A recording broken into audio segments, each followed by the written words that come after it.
I had everything a man could want. A stunning home, a flourishing career, and most of all, a wife I adored, Sarah. We were the picture-perfect couple, the kind people looked at with admiration, maybe even envy. Our evenings were filled with warmth, snuggled up during movies, spontaneous weekend trips, shared laughter. We'd known each other since high school, tied the knot young, and had never spent a single night apart. Not that we ever wanted to. What we had felt unshakable, until the cracks began to show. At first, it was barely noticeable. Sarah, always vibrant and outgoing, started pulling away. She became less present, often blaming work, tight deadlines, late meetings, back-to-back presentations. I didn't question it. I was too trusting, too in love to see the signs. I chalked it up to pressure at the office, convinced myself she just needed time. The truth was, I didn't want to believe anything was wrong. Then came a Friday that changed everything. She called that evening to say she wouldn't be home for dinner, another work emergency, something important she couldn't miss. It sounded reasonable. So, I made a simple dinner for myself, like I usually did. The quiet in the house felt heavier than usual. After dinner, as I cleaned up, I saw her laptop left on the kitchen counter. A notification popped up, just a name, Mark. Not someone I knew. A strange chill ran through me. I hesitated, torn between trust and suspicion. But something in my gut told me I needed to know. I clicked the message. It was graphic.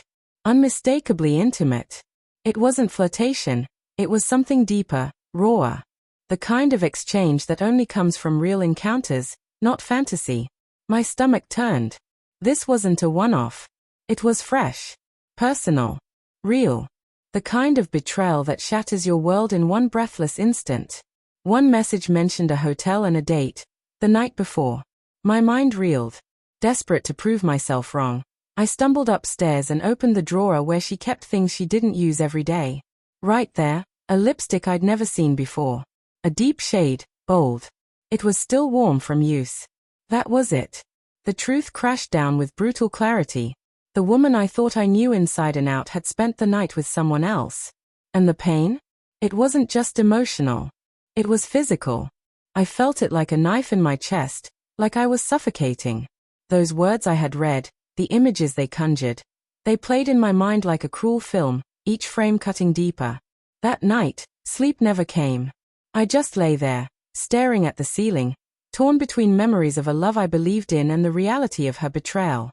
Every tender moment, every shared dream now felt like a lie. And from the ashes of heartbreak rose something darker, rage. And the need for retribution.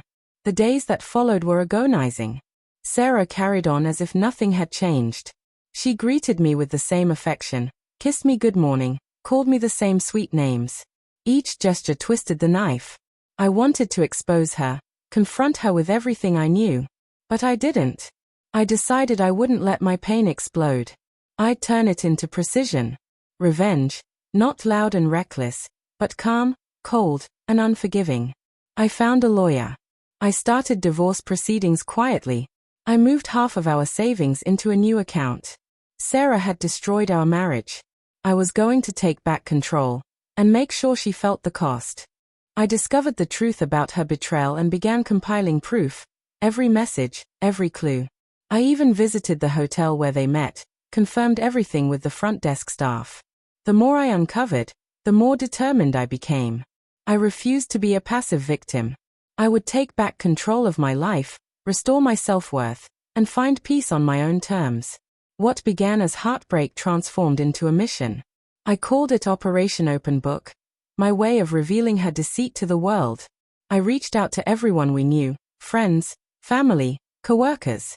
Then I created a website, a digital archive exposing her affair. I uploaded screenshots of their conversations, pictures of the lipstick left behind, and even the hotel invoice. Every piece of evidence was organized with precision, annotated so no detail was lost. It was all there, in plain sight. She was being honored at a professional gala, a night meant to celebrate her accomplishments. I watched from a distance as she stood on stage, smiling, basking in admiration. And then I sent a single email to everyone in the room. The subject, *, the real Sarah star. Inside was the link to my website. Phones lit up within seconds. Conversations halted. Shock rippled through the crowd as people opened the link, reading and seeing everything for themselves. The atmosphere shifted. Her proud expression faded as realization dawned. She tried to speak, to explain, but the damage was done. The evidence was too thorough to deny. The truth had shattered the illusion she had built. The consequences came fast.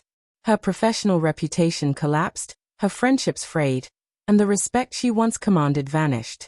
The shame followed her everywhere, a mark that couldn't be hidden. She was left to walk through the wreckage of the life she had so carefully curated. Some would call what I did cruel, even disproportionate. But I don't see it that way. She made her decisions. She took actions that brought this outcome upon herself. I didn't rejoice in her suffering, but I did feel a grim sense of resolution in making the truth known. Betrayal leaves a lasting mark. It doesn't simply fade. But with time, I've started rebuilding, slowly, painfully, but with purpose. I am no longer naive. I've learned to see clearly, to trust cautiously, and to protect my peace. I don't believe every wound deserves forgiveness. Some pain runs too deep. What I've found instead is a sense of justice, and in that, a kind of peace.